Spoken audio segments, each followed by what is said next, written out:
రాష్ట్రంలో తొలి super energy conversation building code భవనాన్ని విశాఖ సాగర్ నగర్లో eastern power distribution company limited నిర్మించింది.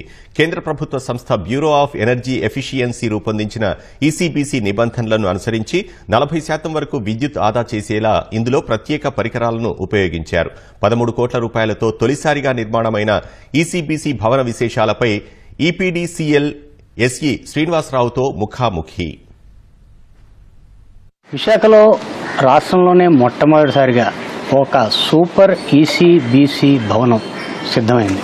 తూర్పు ప్రాంత విద్యుత్ పంపిణీ సంస్థ నిర్మించిన ఈ భవనం మొత్తం ఎనర్జీ కన్జర్వేషన్లోనూ అలాగే భవిష్యత్తులో వచ్చే విద్యుత్ బిల్లులు గణనీయంగా తగ్గించుకోవడానికి, విద్యుత్ మీద భారాన్ని గణనీయంగా తగ్గడానికి ఈ భవనం ఒక ఉదాహరణగా నిలవనుంది. దీనికి సంబంధించిన విశేషాలు, ఏ రకంగా దీన్ని నిర్మిస్తున్నారన్న అంశాలని శ్రీనివాసరావు గారు ప్రస్తుతం ఉన్నారు, చీఫ్ ఇంజనీర్. శ్రీనివాసరావు గారు, మొత్తం దీనికి సంబంధించి ఈ నిర్మాణం ఏ రకంగా రూపుదిద్దుతున్నారు, దీనికి ఏ రకంగా అనుమతులు తీసుకొచ్చాయి? సార్, ఇది మీరు చెప్పినట్టుగానే తూర్పు ప్రాంత విద్యుత్ పంపిణీ సంస్థలో ట్రైనింగ్ ఇన్స్టిట్యూట్గా సూపర్ ఈసీబీసీ నామ్స్తో నిర్మిస్తున్న భవనం అండి. ఇది ఒక G+2 ఫ్లోర్ బిల్డింగ్. ఒక్కొక్క ఫ్లోర్ 14,400 SFTతో నిర్మించడం అయినది. దీనిలో 4 ప్రమాణాలు ఉంటాయండి. మొదటిది ఎన్వలాప్, రెండోదేమో పవర్ సేవింగ్, మూడోది విండో వాల్ రేషియో, నాలుగోదేమో comfort and air conditioning system. అందులో వాల్స్ ఏంటి అంటే వాల్స్ ప్రమాణాలని క్యావిటీ వాల్స్తో కడతామండి. క్యావిటీ వాల్స్ అంటే అండి, అవుటర్ వాల్ AAC బ్రిక్స్తో 8 inches థిక్నెస్తో కన్స్ట్రక్ట్ చేస్తామండి. హీట్ అనేది లోపలికి పెనిట్రేట్ అవ్వకుండా ఈ వాల్స్ని కూల్ మెయింటైన్ అవ్వడానికి క్యావిటీ వాల్స్ కన్స్ట్రక్ట్ చేస్తాం సార్. ఇక్కడ విండోస్కి వచ్చేసరికి డబుల్ గ్లేజ్డ్ విండోస్ అనేది వాడతామండి. రెగ్యులర్ విండోస్ అనేది సింగిల్ గ్లాస్ ఉంటుంది. మన ఈసీబీసీ నామ్స్ ప్రకారం విండోస్ ఏమో డబుల్ గ్లేజ్డ్ విండోస్ వాడాలండి. దీనివల్ల ఏంటంటే హీట్ అనేది లోపలికి తక్కువ వస్తుంది అన్నమాట. ఈ ఎన్వలప్లో సీలింగ్ పార్ట్ ఏం చేస్తున్నారు, ఏ రకంగా చేస్తారు?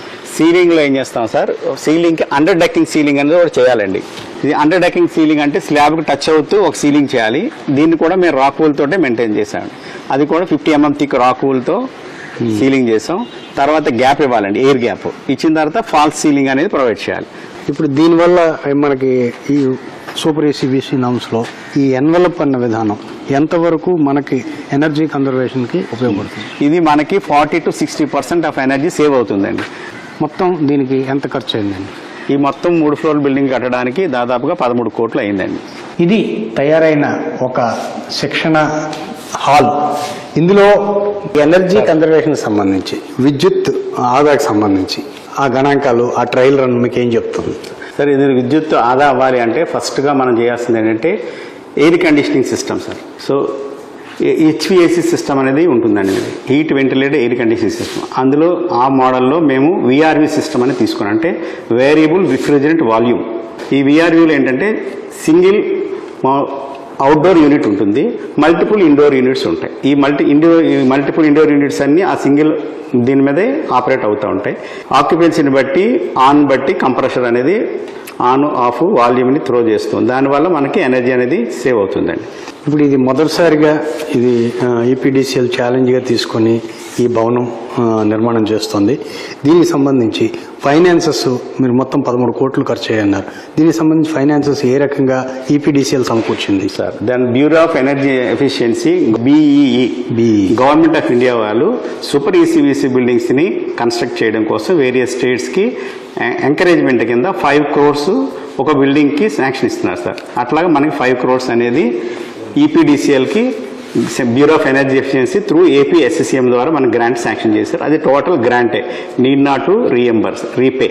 ఇప్పుడు దీనికి సంబంధించి ఇక్కడ ఏమేమి ఉండే అవకాశం ఉంది? మీరు చెప్తున్నారు ట్రైనింగ్ ఇన్స్టిట్యూట్, అందులో ఏంటంటే ఉండే అవకాశం? సార్, ఇది ట్రైనింగ్ అంటే EPDCLలో ఉన్న మొత్తం ఎంప్లాయీస్ అందరికీ అప్ టు O&M క్యాడర్ నుంచి టాప్ క్యాడర్ ఆఫీసర్స్ వరకు వేరియస్ ట్రైనింగ్ ప్రోగ్రామ్స్ మేనేజ్మెంట్ వారు ఇవ్వాలన్నది నిశ్చయంతో ఈ బిల్డింగ్ కట్టడం జరిగింది సార్.